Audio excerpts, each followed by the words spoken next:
NLP and communication. Achieving excellence in any skill, whether the skill of communication or learning to swim, involves steps that include knowing what you're doing. Conscious competence is a required part of achieving communication skills. For improvement to take place, an integral part of the process is to be aware of what you do and not to rely on your unconscious competence. The meaning of your communication lies in the response you get. Whether the communication is successful or not is shown in the result. The significance of an act of communication is measurable by the reaction it provokes. The response of the person with whom we communicate reflects the effectiveness or ineffectiveness of our communication. Communication is a dialogue, a system of feedback responses from sender and receiver. What you do and say influences the other person and vice versa. Model of communication. It can be condensed in 3 elements. First, know what you really want with body, mind, and spirit. Second, find out what the other person really wants, beyond the surface words. Third, use influence and communication skills to help both of you get what you really want. This model is basic, whether you try to sell an idea to a customer or decide where to go for holiday. When in first step you clarify things for yourself, it is helpful to realize that in step 2, other people also become exceedingly clear about what they really want. In step 3, you have to care for a win-win situation in a respectful and cooperative way. Communication is more than words. No one is able to rely on verbal communication alone. There are 3 categories to direct your attention to. According to NLP, the words we use, normally regarded as the essential part of the communication, are less important than the voice and its tonal characteristics or the body communication. Gestures and voice speak volumes, while words speak pages.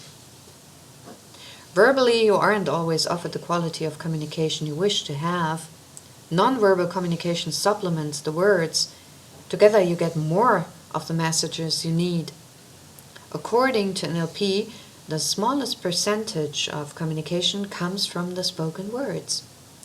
More important is the tonal characteristic of the voice.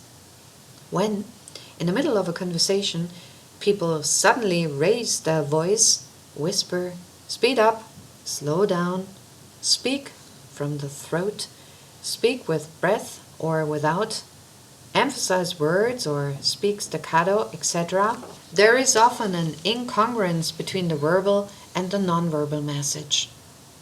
Also, you have to watch, attentive to the body communication, which is even more important.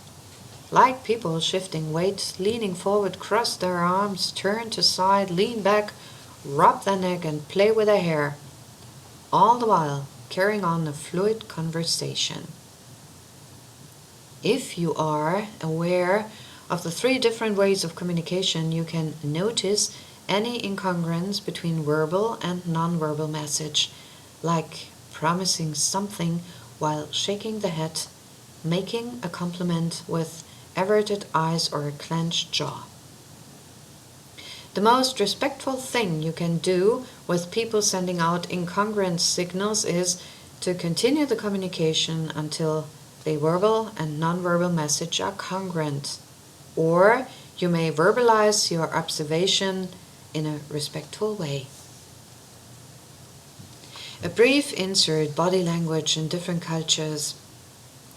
In today's global business environment, you probably will build working relationships overseas, or your client, colleagues, contractors, or suppliers may have a different culture and background. It is important for you to understand cultural differences not only in verbal communication, but also in body language. Getting it wrong can cause offense and misunderstanding and could, in extreme cases, damage important relationships.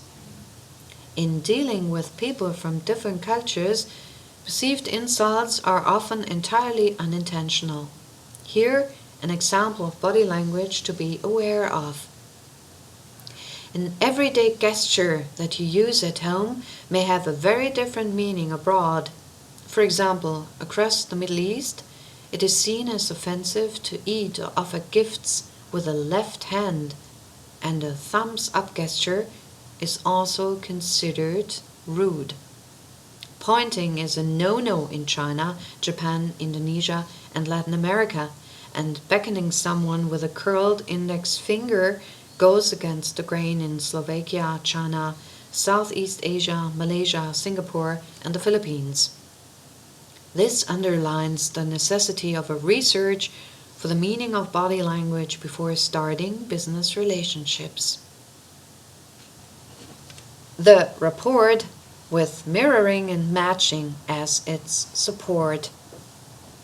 According to NLP, people who communicate well with one another are in rapport. This term is used to describe the atmosphere of trust, confidence, and empathy that enables people to communicate freely and naturally. In rapport, people are willing to hear what you have to say, to consider your new ideas, and to understand your point of view. Without rapport, in a state of disharmony, none of these things will happen. Remember, people are emotional first and rational second. Building up rapport is most important when you have to deal with customers or clients you don't know, don't care for, or don't particularly like, or who may not like you. When you are feeling friendly to a person, the rapport and the liking go hand in hand. In order to build up rapport, NLP employs the methods of mirroring and matching. These methods are based on the observation that people who communicate well with each other mirror each other in body posture, body language, and eye contact, mirroring, and almost assimilate to each other, matching. The method requires that you exactly perceive the body language, way of speaking, and pitch of the person facing you, and slowly begin to mirror them. By carefully adapting to your conversation partner's movements of hand, arm, body, and head, NLP claims that you can quickly get in contact with every person. Be careful, mere imitating and mimicking will be taken as an insult. The method of mismatching helps you to detach yourself from communicating. Change intonation, speed of talking, or, in an extreme case, turn your back.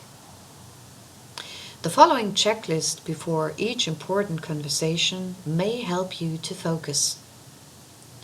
What do I want to accomplish? What have I accomplished so far? What feedback did I get? Did I learn anything from it? How can I make use of this experience? What do I call a success? Summary conclusion. You heard about some pillars of communication.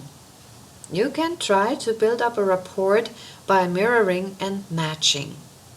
You know that communication is far more than words. You have a list to use before each important conversation.